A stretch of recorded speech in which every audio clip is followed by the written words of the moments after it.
দেখুন, জীবনে অনেক কিছু না দেখতে পাওয়া যায় না। ভগবানের গায়ে চন্দন লাগালে আমার কি হবে এটা দেখতে পাওয়া যাবে না, কিন্তু আপনার কি হবে সেটা আমি আমার জীবনের উপলব্ধি দিয়ে বললাম। যে বিপদের দিনে দেখতে পাবেন যে আপনার কিভাবে ভগবান রক্ষা করবে, আর একই মানুষ ওই বিপদে পড়ে তার শেষ হয়ে যাবে। হ্যাঁ, ওই ঘটনাটা যদি একটা কোনো হাইওয়েতে মাঝ রাস্তায় ঘটতো, কি হতো?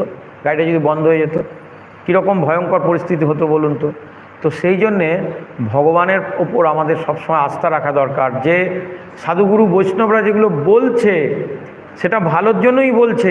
একটুখানি চন্দন ঘষে লাগালে 5 মিনিট কিচ্ছু হয় না, 5টা মিনিট ভগবানকে দিতে হবে। তাহলে আমরা এখন দেখতে পাচ্ছি গতকাল থেকে শুরু হয়েছে চন্দন যাত্রা মহোৎসব। আপনারা বাড়িতে সকলে চন্দন দিচ্ছেন তো? দেবেন, চন্দন দেবেন ভগবানকে, এটা খুব সুন্দর সেবা। এবার শুনুন।